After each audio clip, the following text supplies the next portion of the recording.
بسم اللہ الرحمن الرحیم۔ دوستو، اس ویڈیو کے کنٹینٹس کے پی کے ایٹا اسکالرشپ ٹیسٹ کے پریپریشن کے لیے نہایت یوزفل ہیں۔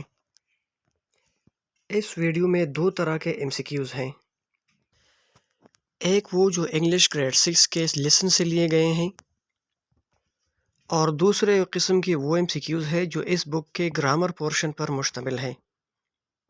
تو چلیے شروع کرتے ہیں اللہ کے نام سے۔ In the Battle of Hawazin, Prophet Muhammad sallallahu alaihi wasallam set free as many as prisoner، یعنی کہ غزوہ حوازن میں محمد صلی اللہ علیہ وسلم نے کتنے قیدیوں کو آزاد کیا؟ تو اس کا کریکٹ آنسر ہے 6000، یعنی کہ 6000۔ Question number 2 ہے When I was in 5th grade, one day my teacher said, a new boy is coming to our class tomorrow، یعنی کہ کل ہمارے کلاس کو ایک اور لڑکا آئے گا، ایک اور بچہ، جس کا کیا نام ہے؟ تو جناب اس کا نام ہے نصیب اللہ، جو کہ ویل چیئر پر آتا تھا اسکول کو۔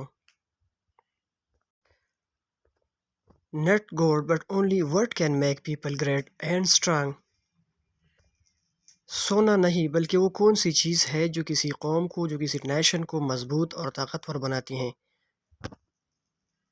تو اس کا جواب ہے men can make a people strong and great۔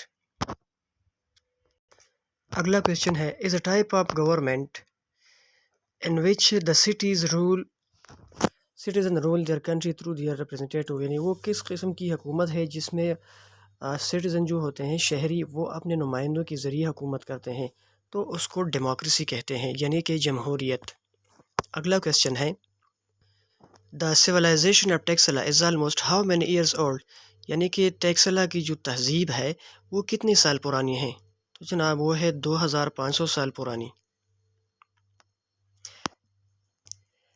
Texela is 119 kilometer away from which city، یعنی کہ ٹیکسلا کس شہر سے 119 کلومیٹر کے فاصلے پر ہے؟ تو اس کا آنسر ہے Peshawar. The word ruins means، یعنی ruins کے لفظ کا کیا مطلب ہے؟ تو اس کا مطلب ہے remains، یعنی باقیات، اس کو کنڈرات بھی کہتے ہیں۔ The word جمبوری means، جمبوری کے لفظ کا کیا مطلب ہے؟ اس کا مطلب ہے a large meeting، یعنی کہ ایک جلسہ۔ What is Mowgli in Unit 11 The Wolf Cub، unit number 11 اس کتاب کے جس کا نام ہے The Wolf Cub، اس میں موگلی ایک کریکٹر ہے، تو موگلی سے کیا مراد ہے، وہ کیا ہے؟ تو جناب وہ ہے لٹل بوائے۔ لٹل بوائے کو اس سبق میں موگلی کہا جاتا ہے۔ During the reign of Kanishka the great Buddhist ruler، Peshawar was known as، یعنی کہ بدھسٹ رولر کنشکا کی دور حکومت میں پشاور کو کیا نام دیا جاتا تھا؟ تو اس وقت اس کا نام تھا پریش پورا۔ The words fans، house، garden، door are which type of nouns؟ These are countable nouns۔ The words light، rice، sugar are which type of nouns؟ These are uncountable nouns۔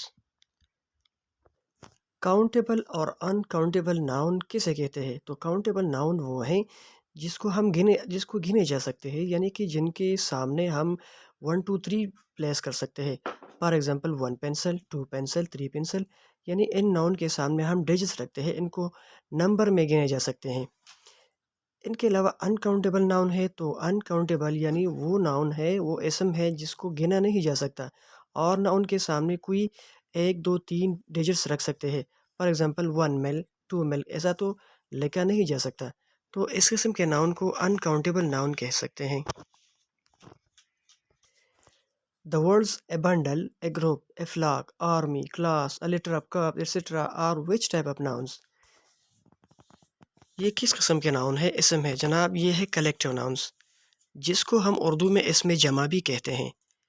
Collective noun is a noun that denotes a group of individual۔ Collective noun یا اسم جمع وہ اسم ہے جو کہ ایک جماعت کو، ایک گروپ کو ظاہر کرتا ہے۔ A noun which refers to people، animals and living being is called which type of noun؟ وہ اسم جو کسی جاندار چیز کو ظاہر کرتے ہیں تو اس اسم کو کیا کہتے ہیں؟ اس کو اینیمیٹ ناؤن کہتے ہیں۔ For example baby lizard teacher, یعنی جاندار چیزوں کے نام کو جو ہے ہم اینیمیٹ ناؤن کہتے ہیں. while a noun which refers to things that are not alive is called، یعنی کہ بے جان چیزوں کے نام کو کیا کہتے ہیں؟ تو جناب ان کو ان اینیمیٹ ناؤن کہتے ہیں. For example book, apple, glass, furniture. Words which do not show action, instead they link the subject with a word and they come before an adjective or an adverb. یعنی کہ وہ ورب جو کہ کام ظاہر نہیں کرتے بلکہ وہ سبجیکٹ کو کسی اور ورڈ کے ساتھ لنک کرتا ہے، اور وہ اکثر میں ایڈجیکٹیو یا ایڈورب کے پہلے آتا ہے. تو اس ورب کو کیا کہتے ہیں؟ اس کو ہم لنکنگ ورب کہہ سکتے ہیں. یہ لنکنگ ورب ہے. لنکنگ ورب اور ہیلپنگ ورب دونوں ایک چیز ہے، دونوں کو ایک نام دیا جاتا ہے، یعنی کہ آگزیلری ورب. دونوں کو آگزیلری ورب کہتے ہیں. When auxiliary verb comes before an adjective or an adverb, then it is called linking verb. جب auxiliary verb کسی ایڈجیکٹیو یعنی اسم صفت یا کسی ایڈورب کے پہلے آتا ہے تو اس کو ہم اس وقت میں اس حالت میں لنکنگ ورب کہتے ہیں. فار ایگزامپل اس مثال میں he was a good boy, I am very happy. تو یہاں گڈ جو ہے یہ این ایڈجیکٹیو ہے، اس طرح ویری ایڈورب ہے. تو اس سے پہلے جو یہ آگزیلری ورب آتا ہے تو اس صورت میں اس آگزیلری ورب کو ہم لنکنگ ورب کہتے ہیں. when auxiliary verb comes before main verb then it is called helping verb. اور اگر یہی auxiliary verb کسی main verb کے شروع میں آتا ہے، اس سے پہلے آتے ہیں، تو پھر ان کو ہم helping verb کہتے ہیں. مثال کے طور پر he was reading a book, I am playing cricket. تو یہاں جو auxiliary verb ہے یہ مین ورب سے پہلے آتے ہیں، اس کے شروع میں آتے ہیں، اس وجہ سے ان ورب کو ہم یہاں پر ہیلپنگ ورب کہتے ہیں.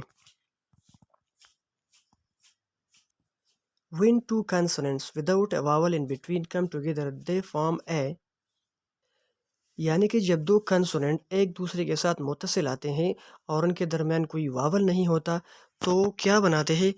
وہ کنسوننٹ کلسٹر بناتے ہیں. اس کو پھر ہم کنسوننٹ کلسٹر کہتے ہیں. For example in frog and in gloves. F R and G L یہ کنسوننٹ کلسٹر ہے کیونکہ ایف آر کے درمیان کوئی واول نہیں ہے، اسی طرح جی ایل کے درمیان کوئی واول نہیں. تو جب کنسوننٹ اکٹھے آتے ہیں ان کو پھر ہم کنسوننٹ کلسٹر کہتے ہیں. A type of auxiliary verbs which is used to show ability, permission, possibility, obligation, request, an offer or card. وہ auxiliary verb جو کہ کسی شخص کی صلاحیت کو یا اجازت کو، امکان کو ظاہر کرتے ہیں، یا اس میں ریکویسٹ یا آفر ہوتا ہے، تو اس auxiliary verb کو پھر ہم کیا کہتے ہیں؟ ان کو ہم ماڈل verb کہتے ہیں. For example can, may, might, should وغیرہ.